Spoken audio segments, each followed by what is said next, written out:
the quiet power of presence. There's something truly extraordinary, something almost impossible to put into words, about being around people like that. They don't try to dominate the room, nor do they feel the need to speak 1,000 words just to prove their worth. But somehow, they make the world around them slow down. You find yourself listening more intently, observing more closely, and even seeing yourself with a newfound clarity just by being in their orbit. I still remember it so vividly, sitting in a crowded meeting room where everyone was fighting to have their voice heard. Amidst all that noise, there was one man who just sat there, quietly observing. He didn't interrupt, he didn't rush to react. But when he finally spoke, the room went still. It wasn't because he was louder, it was because every word he uttered carried a weight of certainty, a profound stillness, and a depth that you simply couldn't ignore. You aren't drawn to the quantity of their words, you are captivated by the quality of their presence. It stirs a feeling of both deep respect and genuine curiosity, as if you're standing in front of something rare, something raw, and something utterly invaluable. The gravity of silence. The first principle, and the one most people underestimate the most, silence. It sounds like a paradox, doesn't it? In a world where everyone is fighting to speak louder, faster, and more impressively, the simple act of not speaking becomes a rare, quiet power. I've seen this play out time and again, especially in high-energy settings like the gatherings in Brazil. The music is pulsing, laughter is everywhere, and people are caught in a relentless flow of stories and debates. It's a constant river of sound. And yet, amidst all of that, there is always someone who chooses to stand outside the noise. It's not because they have nothing to contribute. It's because they know exactly when to contribute. I remember a networking event in Rio so vividly. There was a man who barely said a word for the longest time. He just observed, he listened, and he was entirely, fully present. But the moment he finally spoke, the entire room seemed to recalibrate. Every eye turned toward him. No one demanded that attention. It just arrived naturally. That right there is the secret. Silence, when mastered, is no longer an empty void. It becomes a kind of invisible gravity pulling everyone's focus toward you. And when you finally speak after that silence, every word you utter carries a weight that the noise of the crowd can never match. The power of no. The second principle. It sounds simple, but it's a boundary very few people ever dare to cross. The power of saying no. In cultures that thrive on connection and closeness like Brazil, a refusal is often misunderstood. It's seen as cold or distant. So, most people choose to say yes, even when everything inside them is screaming no. They say yes to meetings that don't matter, they take on burdens that aren't theirs, and slowly, they lose the clarity of their own lives. But here is a truth I've observed over years of work. Every time you say yes when your heart isn't in it, you are silently saying no to yourself. I once coached a young marketing specialist. She was brilliant, incredibly hardworking, but she was running on empty. Her schedule was suffocating. Her mind was overloaded. It wasn't a lack of talent, it was a lack of boundaries. Then one small shift changed everything. She simply started saying, "I can't do that today." No long-winded explanations. No over-apologizing. And you know what's fascinating? The world didn't fall apart. In fact, it rearranged itself. The workload grew smaller, but the value? The value skyrocketed. People started looking at her with a completely different level of respect. Because when your no is clear, your yes becomes priceless. The wisdom of, that sounds hard. The third principle, it's subtle, it's profound, and it is tragically underrated. That sounds hard. In a world obsessed with offering instant solutions, the choice not to rush in and fix things becomes a rare form of wisdom. Especially in cultures driven by emotion, where people crave genuine connection. What they're looking for isn't a quick answer. It's the feeling of being truly seen. I've seen this play out time and again. A friend of mine in Sao Paulo once went through a period of unemployment. It wasn't just a financial blow, it was a crisis of identity. He reached out to so many people, sharing his story. And almost every single person reacted the same way, with advice, with fixes, with directions. You should try this. You need to do that. It sounds helpful, but in reality it creates an invisible distance. Until one person simply said, "That sounds really hard." No analysis, no fixing, no leading the way. And in that exact moment, something shifted. He no longer felt the need to be defensive or to explain himself further. He was just allowed to be. That is the essence of true presence. It's not about controlling the narrative, it's about creating a space safe enough for someone else to finally open their heart. The magic of tell me more. The fourth principle, It seems so simple, yet it's one of the rarest skills in modern communication. Tell me more about that. Most people aren't really listening. They're just waiting for their turn to speak. In their heads, they've already rehearsed their response before the other person even finishes. And that right there creates a kind of invisible noise that drowns out every conversation. But people with true charisma, they operate on a completely different level. I once witnessed a fascinating scene at a cafe in Rio. Two people were talking. One kept cutting in, constantly steering the conversation back to himself. Me too. I've been through that. It sounds like empathy, but in reality it's just shifting the spotlight back to yourself. The other person was different. He didn't rush. He didn't compete for space. He just gently asked, "Tell me more about that." And then he stayed silent. Within 15 minutes, the difference was undeniable. Without any effort or complex techniques, that second man became the center of gravity. Because human beings aren't drawn to the best talker. They are captivated by the person who makes them feel heard, validated, and truly significant. The strength of I don't know. The fifth principle. It sounds simple, but it is the ultimate mark of an unshakable inner core. I don't know. In a world where everyone is obsessed with looking smart, where knowledge is often weaponized just to impress, raw, unfiltered honesty becomes a rare gem. And because it is so rare, it carries a profound weight. I once worked with a young CEO who was leading a massive team in a high-stakes, high-pressure environment.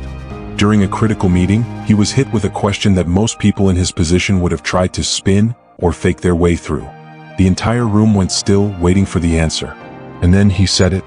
"I don't know, but I will find out." No dodging.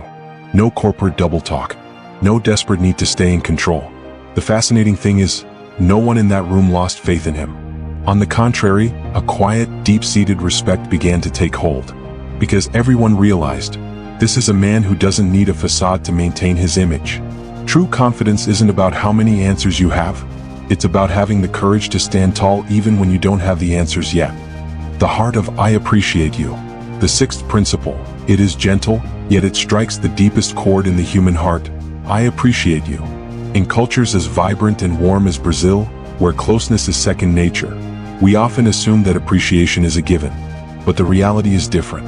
Because emotion is so pervasive, intentional, conscious recognition actually becomes incredibly rare. It's often lost in the noise of everyday warmth. I once worked with a manager, someone quiet, understated, but who led an incredibly tight-knit team.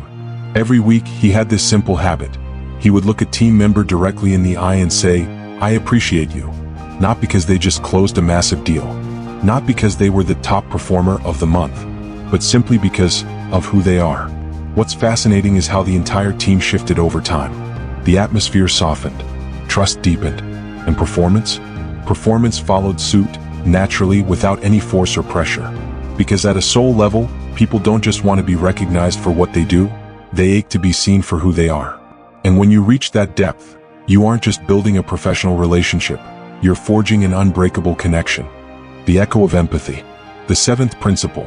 It is subtle, almost invisible, yet it possesses the power to unlock the deepest chambers of the human heart. Emotional mirroring. Most people, when they hear someone sharing their soul, they react instantly. They rush in with advice, questions, or ready-made solutions. But in that frantic hurry, they miss something far more critical, the emotion hidden beneath the words. Someone says, "I'm feeling so overwhelmed." What's the typical response? "You should take a break. You need to get organized." Sounds logical, but it moves too fast. It bypasses the human experience. Someone who truly understands communication at a soulful level, they do something different. They slow down, and they reflect. Overwhelmed by what? Just a gentle echo, but it carries the weight of total, undivided attention. I once saw this technique used by a therapist in Brazil, and the results were staggering. His clients opened up faster, deeper, and with more raw honesty, almost twice as much as they usually would. Why? Because when you mirror the right emotion, the person across from you doesn't just hear a question. They feel something far more powerful. This person is actually here, and they are actually hearing me. And in a world drowned in noise, that feeling becomes a rare, sacred connection. The choice of depth over breadth. The eighth principle. It might seem simple, but it is the thin line between a superficial chat and a profound connection. Choosing depth over breadth. Most people are trapped in this safety zone of small talk. What do you do? Where are you from? There's nothing inherently wrong with those questions, but they only skim the surface. And when you stay on the surface, you only ever get responses that are just as shallow. But those who truly understand the heart of communication, they aren't looking for information, they're looking for meaning. Instead of asking, "What do you do?" they ask, "What brings you the most pride in the work you do?" That one question instantly shifts the entire gravity of the conversation. I remember so vividly a time in Sao Paulo, I asked an Uber driver that very question. At first he was caught off guard, but then he began to share. Not just about his job, but about his family, his unfinished dreams, and the struggles he had fought to overcome. What started as a ride turned into a 30-minute conversation, and it didn't feel forced for a single second. It all started with just one right question. Because when you ask with intention, you aren't just starting a dialogue. You are unlocking a part of someone that most people never even get to touch. The power of the pause. The ninth principle. It's so simple that most people overlook it, yet it is the clearest sign of a steady, grounded intellect. Pausing before you speak. In most conversations, speed is constantly mistaken for intelligence. We assume that the faster someone responds, the sharper they must be. But those with true depth, they don't play that game. They don't rush. They stop. Just for 2 seconds. But in those 2 seconds, they do something the crowd never bothers to do. They process, they filter, and they become fully conscious of every single word about to leave their lips. I witnessed this firsthand during an interview in Rio. There was a candidate who didn't try to impress anyone with his speed or his fluency. Every time he was asked a question, he would pause, just for a heartbeat, as if he were weighing something of immense importance. At first, that silence felt almost strange. But after just a few minutes, the entire room began to feel a shift. Every answer he gave was clear, structured, and carried a level of certainty that is incredibly rare these days. The result? He was judged as the most profound and trustworthy person in the room. Not because he spoke better, but because he refused to be swept away by the hurry. And that very act of slowing down is exactly what gave his words their weight. The core of the matter. Everything you've just heard, if you look deep enough, you'll realize one thing. These are not tactics to manipulate people. They are the symptoms of a disciplined inner life. You see, curiosity cannot be faked. Honesty cannot be performed. Empathy cannot be memorized. Calmness cannot be rushed. Appreciation cannot be forced. And boundaries cannot exist until you truly understand your own worth. These principles don't ask you to become someone else. On the contrary, they demand that you strip away everything that isn't you. The unnecessary noise, the desperate need to impress, the paralyzing fear of judgment. As those layers fall away, something fascinating happens. You stop trying to attract attention, and yet attention begins to find you naturally. I've seen this pattern repeat in the lives of truly influential people. They don't chase validation. They are simply, clearly and consistently present. And that right there is the difference. So for the next 24 hours, don't try to change your whole life. Just pick one principle, practice it with intention, and watch closely. Watch how the world begins to respond to you in a completely different way.